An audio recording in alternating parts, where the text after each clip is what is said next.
Hi guys, James at Rampant Lion Reviews again for you today with another beer review. For this one, we are going to stick to Sweden and we're going to return to a brewery that's featured on the channel many times before.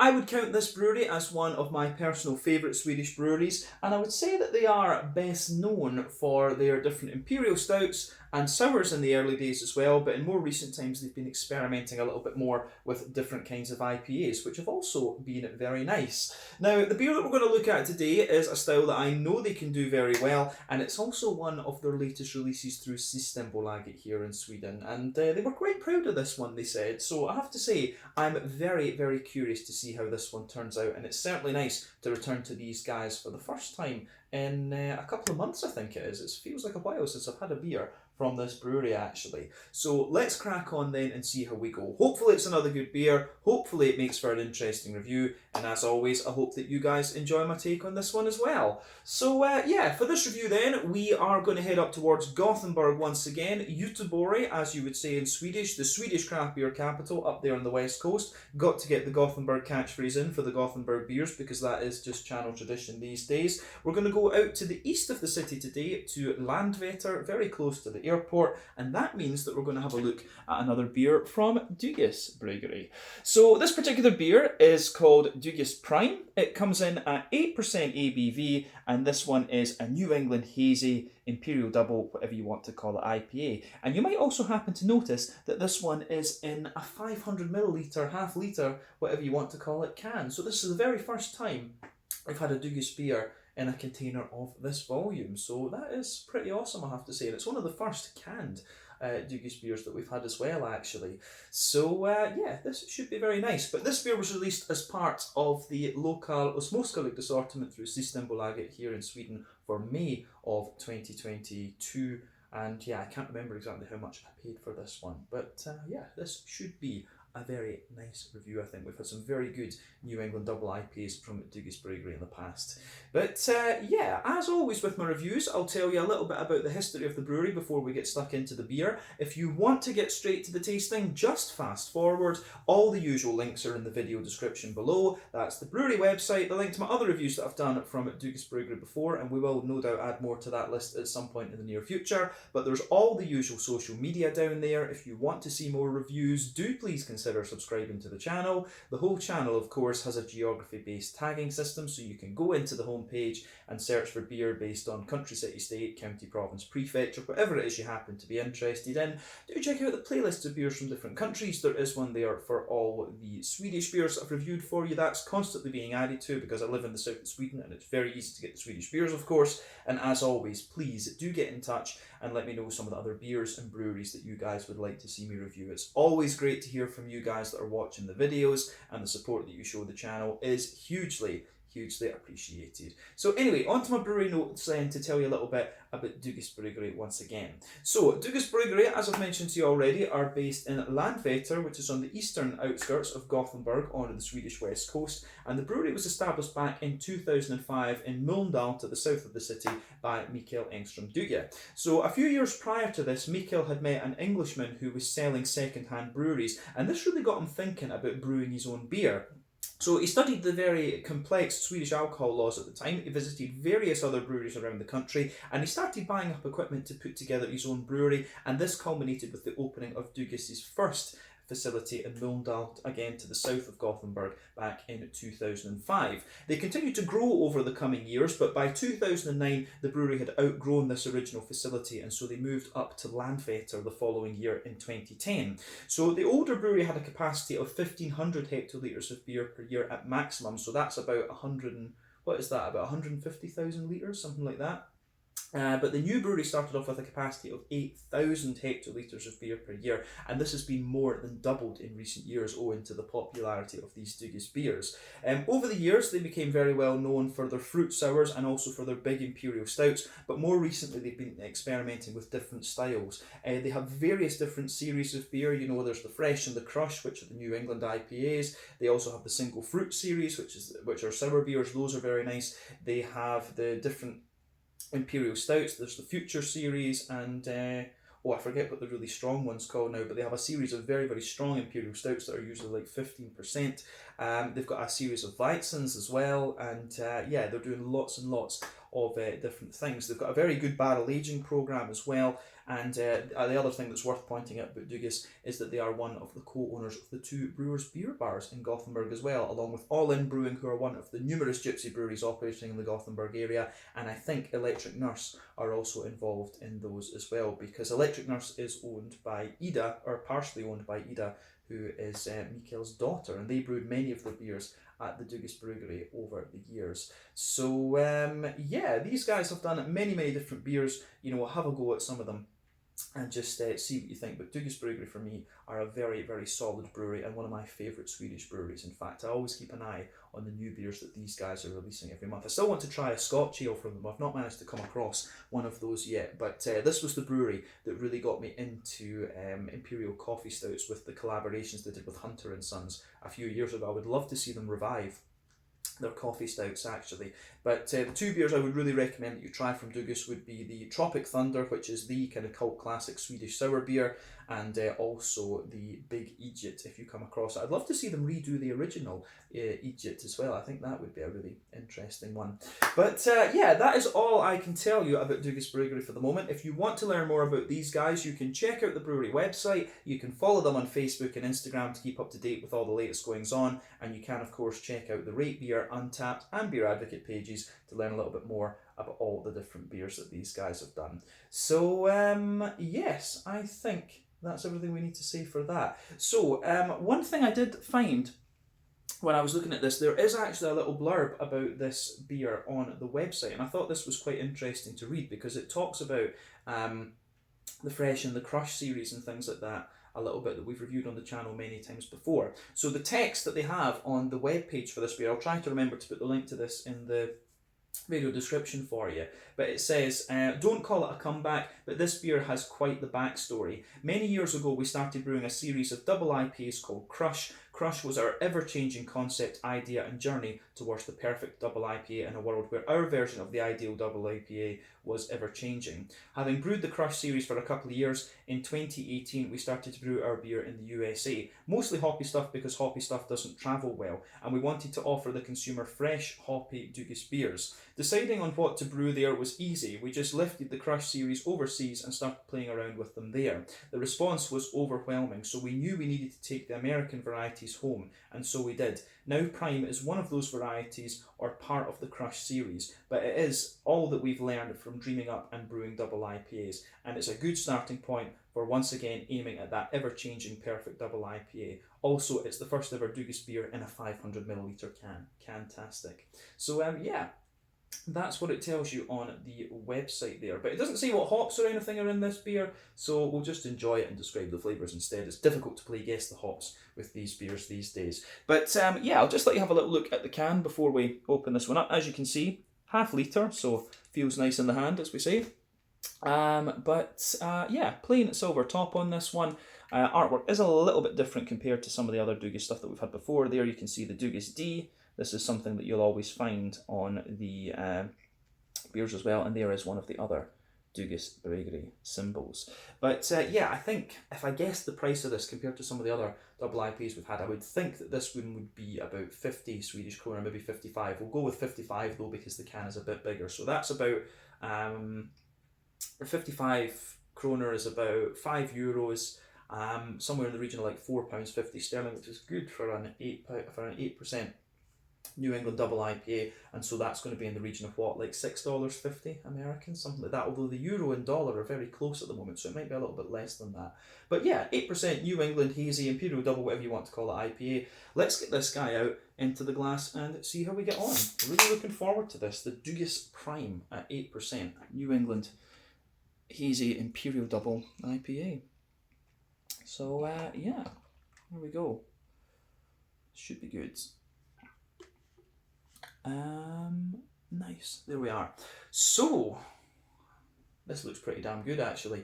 Before the head disappears on this beer then, we can say that it's poured with about a 3/4 finger of a frothy, I would say very slightly cream coloured head. I don't know if I want to describe that as perfect white. It does look a little bit more kind of cream coloured in nature to me. If I bring it up to the camera, you can see there's lots of lovely small bubbles forming the basis of that head there. It looks absolutely great. But yeah, that'll fade away to be a thin foamy layer. There are one or two bigger bubbles toward the top there.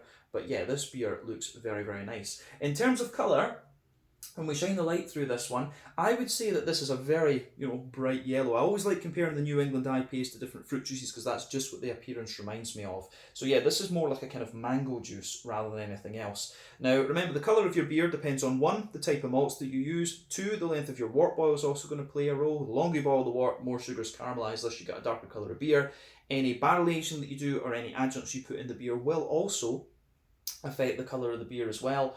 But yeah, you don't have to care about those variables normally in IPAs of any variety. But yeah, this one looks very, very nice. In terms of the haziness of this beer, it's kind of in the middle of the road, I think, in terms of the soupiness and gloopiness that we're getting out of this one. So remember, the haziness in these New England IPAs depends on the oak content, wheat content, and also the yeast variety to a degree as well. And that can vary from brewery to brewery and recipe to recipe. There's no rule that as you go up the alcohol scale, you should get more haziness because there's more malt in the thing, basically, and obviously more oats and wheat. So yeah, there's no real rule about that. But this one's kind of in the middle of the road. There's not too much in the way of visible carbonation, 1 or 2 little big bubbles there, and you can see a few things going up toward the bottom of the head. But I mean, overall, it looks pretty much as you would expect from a New England double IPA. So yeah, let's take a look at the aroma then and see how we get on. I don't think we need to say anything else about the appearance of this beer. So let's do this. That smells very nice. Yeah, I'm going to say straight away, first impression of this beer, it smells pretty damn solid, I have to say. The first impression is that it's a very soft and kind of juicy New England IPA. I get quite a bit of the barley malt out of this one. It has shown me quite a bit of bread. You can smell a bit of the oats and wheat in there as well, but I think it's mainly a barley malt leaning beer, this one, just on first impression. But you've got lovely juicy tropical fruit notes in there, and the green components leaning towards the grassy side of things. That's a basic first impression of this beer. Let's just take a closer look at that aroma and break it down for you a wee bit more kind of in depth, if you like. So we'll sugar the beer up a wee bit and see what we can get.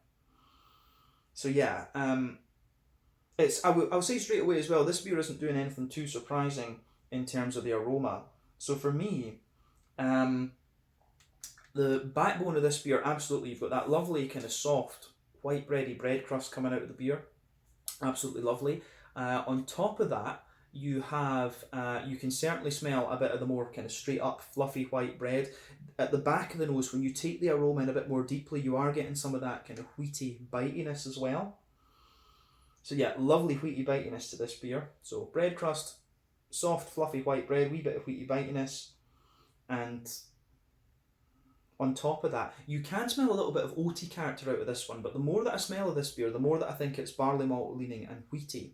So I wonder if this is going to be more like a kind of Trillium wheaty bitey New England IPA. So that's quite interesting, I think. But yeah, you can definitely get a little bit of an oaty character out of this one. And the oats, as I've always said to you, oats for me are an indicator of how fresh a New England IPA is. If it's a very, very fresh one, they smell really creamy. Whereas if they're starting to get a wee bit older, you can smell a bit of like dryness and stuff out of them. You can smell a bit of a mixture in this one. So I'm not sure exactly when this beer would have been canned. But you do get a nice wee bit of sweet oaty character in it. And the other thing I would point out about this one is you don't get too much in the way of sweetness out of this beer. Quite often you can get like a Werther's Original butter candy, butterscotchy type thing. In the middle of the nose in this one, I'm getting a wee bit of a kind of like Skittle type aroma. And I found that you can get that in certain yeasts.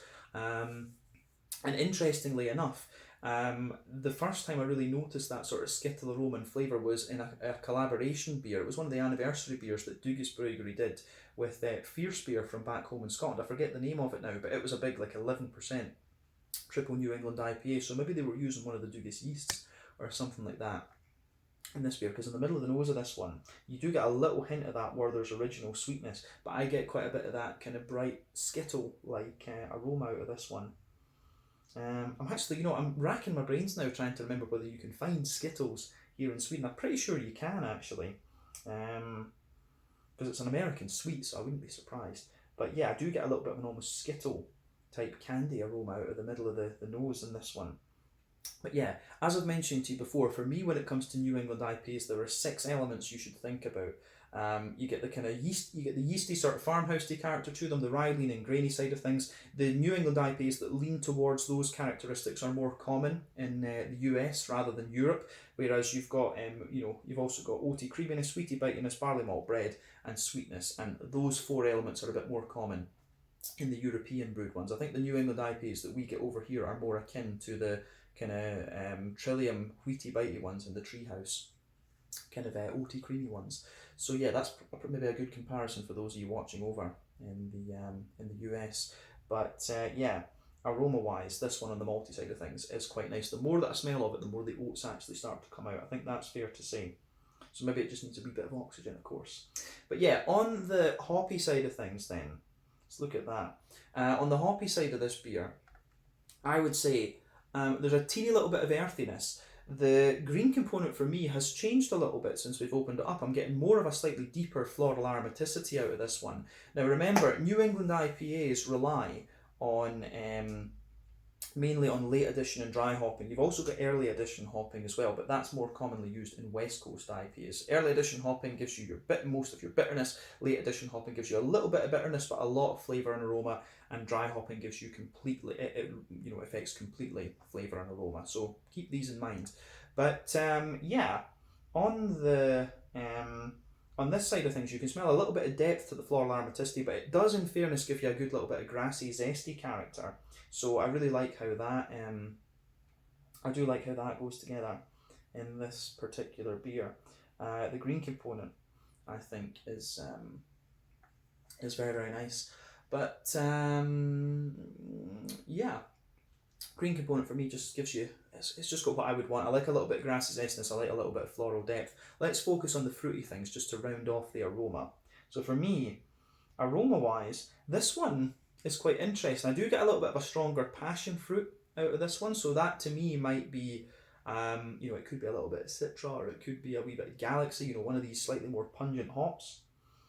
So yeah, a wee bit of passion fruit in there. It's got quite a bit of I don't get so much in the way of mango out of this one, but this has got like a slightly drier, more apricot-y note to it, and quite a wee bit of pineapple, I think. So could it be something like Galaxy and Idaho 7 that's in this? Something like that. I also do get a wee bit of a kind of coconutty type note out of this one, so there might be a wee bit of Sabro in here, but strangely I'm not getting, when I take the aroma in, there's a wee bit of orange, like a wee bit of a slightly sharper orange, but not that much. Be very curious to know what the hop profile of this is. That's one of the things with Dugas. I love learning about the different hops, but these guys are one of the breweries that don't tell you what hops they use in their beers, unfortunately. But yeah, the aroma that you get out of this one is really, really nice on the fruity side of things. Like I say, for me, a bit of stronger passion fruit, softer kind of apricot notes, a wee bit of pineapple, and then I'm getting a wee bit of that kind of coconutty, orangey sort of thing. So maybe like Sabro, Galaxy, and a wee bit of Idaho 7, something like that in this beer. So say I'd be very, very curious to know. But yeah, aroma-wise, this is very, very nice. As I always say, take a wee bit of time to just enjoy the aroma of these beers before you get stuck into them. But I think it's about time that we tried this one now. So yeah, this is the Dugas Prime, an 8% New England Hazy Imperial Double, whatever you want to call it, IPA from Dugas Bryggeri in Landvetter, just outside of Gothenburg here in Sweden. Let's get stuck in. Slanja, skål, cheers.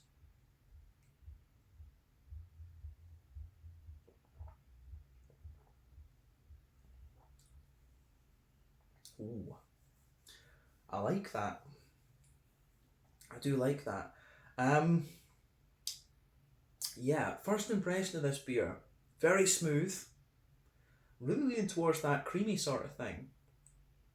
And it's just got a really nice kind of juicy note to it. One of the things I think I'd said in a few Dugas reviews before, Dugas with their New England IPAs, they're not the thickest. They are not the thickest in terms of mouthfeel.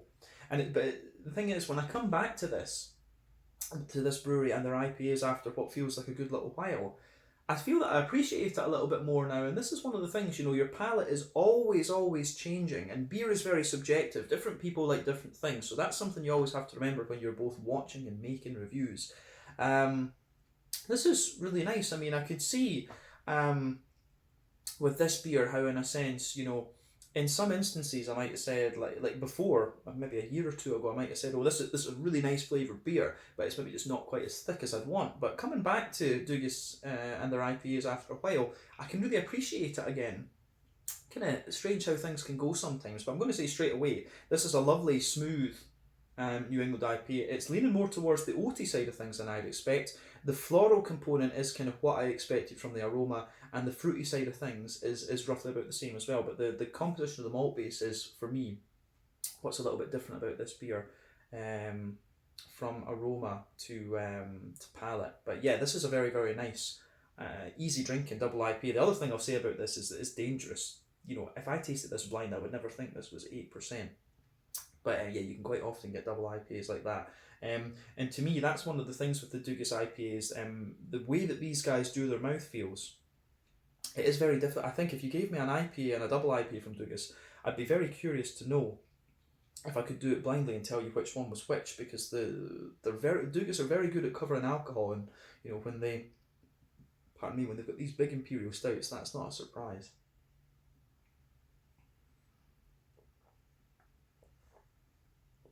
But yeah, this is another solid effort from these guys. Yeah, let me just put the rest of this in. This is going to go down very, very easily, I have to say. But yeah, I'm just going to say straight away, Dugas Prime gets a big thumbs up from me, I have to say. But yeah, let's break this beer down for you and describe it a wee bit more in depth, as we always do in these reviews.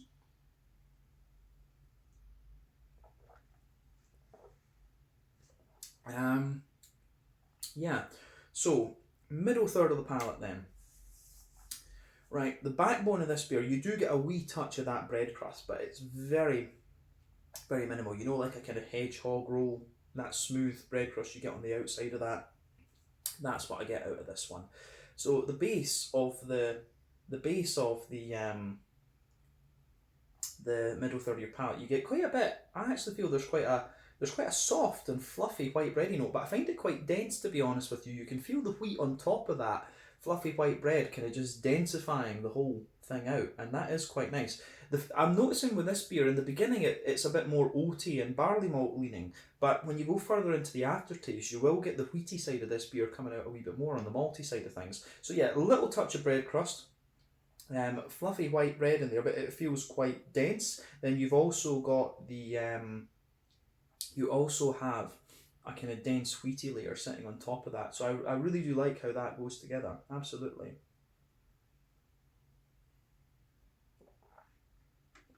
Oh, just spilt a wee bit down myself there. Put the glass too full, I guess.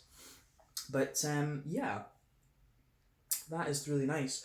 The thing you're going to notice about this beer, on top of the wheaty layer, this one, you can feel that going down that middle line, the oats in this one are quite interesting, because normally you get like a kind of oaty circle, but what I'm finding is as you go down the middle line of your palate there, you can feel the creaminess of the oats, and as they go out toward the edge of the palate, you do get a little touch of dryness from them.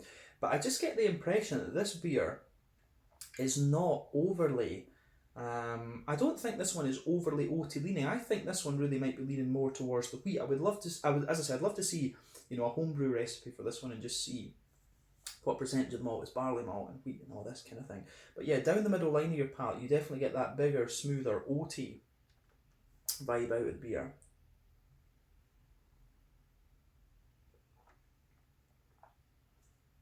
So yeah, you've got that nice, smooth, oaty character coming out of this beer, and I think that goes together very, very well in this one. So yeah, big, smooth, oaty notes to it. As I say, it gets a little bit drier out toward the edges of your palate. And the thing that's interesting about this, I do suspect, I think back to that beer I mentioned earlier between Dugas and Fierce in Scotland.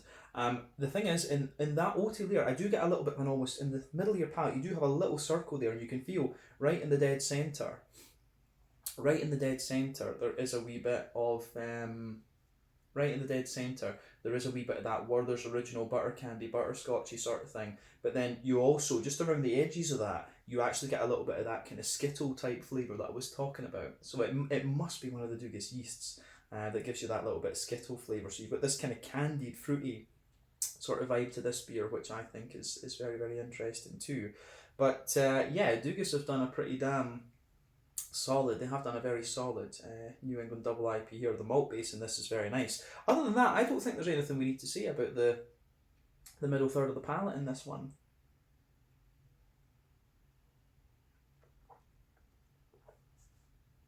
So, yeah, lovely beer, this one. I think the other thing I will say about it too is, I was saying earlier it gets a wee bit more wheaty the further you go into the aftertaste, but now I'm starting to get more of the oatiness out of it. It's interesting beer, this. It certainly changes a wee bit the more that you drink of it, for sure. But yeah, back third of the palate then, the border region between middle and back third of your palate, you get a little bit of a bready build up in there. Yeah, nice wee bit of bready build up. Base of the back third of your palate, you've got a little bit of, you do have a little bit of a kind of more bread crusty type note in there, and then on top of that you can feel the white bready character as well. And again, it's a wee touch more grainy, but on the back third of your palate you really do get a little bit more of a wheaty, bitey thing out of this beer. And this beer is really well balanced in that. As you go into the aftertaste, the middle third of the palate kind of smoothens out and sweetens up a little bit, and you get that more wheaty, bitey kind of thing out of the, you get that more wheaty, bitey sort of thing out of the back of the palate. But yeah, it's really nice how this goes together, absolutely.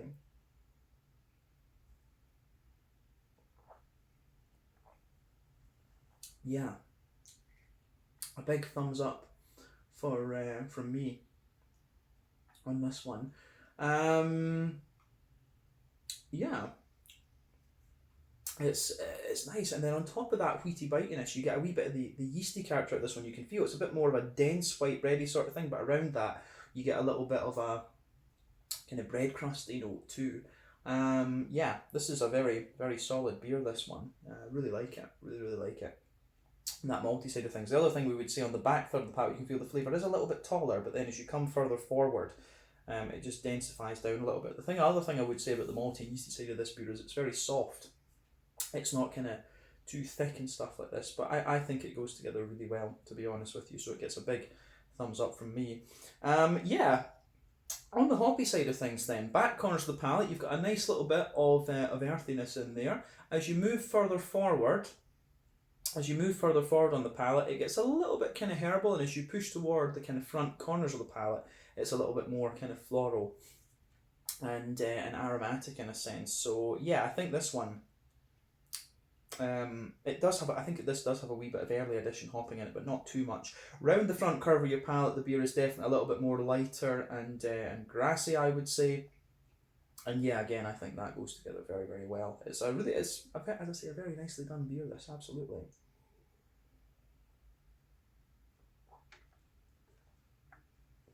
Yeah.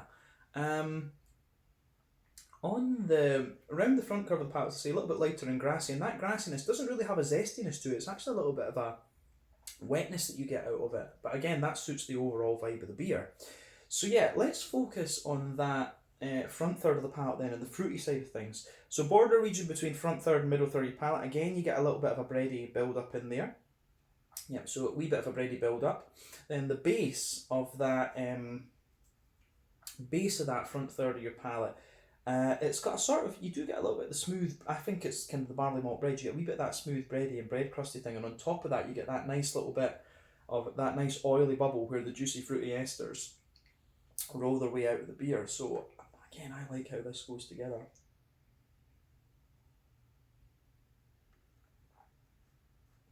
Yeah. And the fruity side of this beer is actually a bit more oily than I thought it was going to be. It's still very soft, but there's a really nice oily component to it. Yeah, toward the back of that front third of your palate, there is a wee bit of like a slightly stronger passion fruit.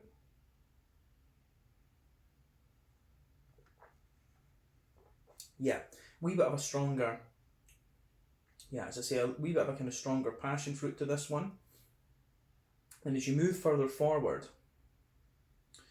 it does develop a little bit of a more kind of, I find it's got quite a bit of that dry apricot-y note to it. So a wee bit of a dry apricot-y note. There is a wee bit of pineapple in this as well. But for me, this beer has like a little bit of an almost kind of gooseberry type thing to it.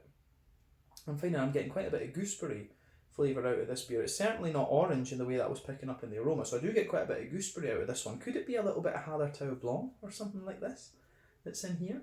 But then as you move toward the kind of front of the palate, I do get, just behind the very front tip of the tongue, I get a wee touch of lime. So yeah, this is the fruity side of this one's really interesting. So yeah, bit of passion fruit, bit of apricot, a wee bit of pineapple I think in there as well. It's kind of dried fruits, but then there's this oily, like gooseberry type quality to this beer, and just a wee touch of lime behind the front tip of the tongue. It's really interesting for sure.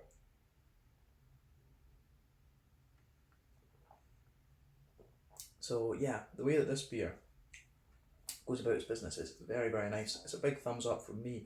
Yeah, I've missed these Dugas double IPAs, and I think having that would potentially be one of the criticisms I would have had of Dugas, is that their IPAs, it was 330s that you were getting in these, and it was, yeah, maybe not quite enough actually. I think with IPAs, I think a half litre or a 440 is better, but with the Imperial Stouts, yeah, 330 is definitely enough.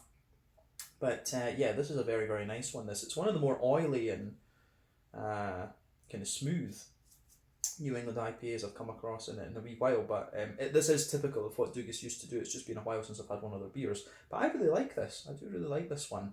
Mouthfeel wise, as I've said, we've kind of started on that already. So I would describe this beer as yeah, mid-bodied, pushing to kind of right in the middle of the spectrum, pushing towards the top end of mid-bodied, smooth carbonation, a bit oily, a bit creamy in a sense as well.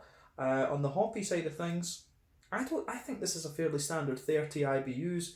Malt base, as we said, really quite smooth, has a wee touch of sweetness to it, but not a lot, and a bit of wheaty bitiness in there as well. And yeah, the fruitiness for me, a bit oily, a lot of gooseberry, but then a wee bit of a kind of, it does have a wee bit of citrusy zest to it with that limey character, but more dry tropical fruit as well. But overall, I think this is a very, very nice beer, and it gets a big thumbs up from me. So yeah, I think I'm going to leave it at that for this. This has been a really nice one, and it's been nice to review another Dugas beer for you after what feels like quite a wee while. So yeah, let's leave it at that for this one. This was the Dugas Prime at 8%, a New England Hazy Imperial Double, whatever you want to call it, IPA. So yeah, once again, thank you for watching my beer reviews. Until the next time, please like, subscribe, share, all the usual YouTube stuff. Let me know your own thoughts on this beer. Let me know your favourite beers from Dugas Bryggeri. These guys are from Landvetter, just outside of Gothenburg, Göteborg on the Swedish west coast. One of my personal favourite Swedish breweries, and I really do recommend that you check them out. Check out my social media, check out theirs, but most importantly, try out some of the Dugas beers. Big Egypt or Tropic Thunder are very good places to start, I should say. Till the next time, Slanger just now. Thanks for watching, and I'll catch you guys very, very soon.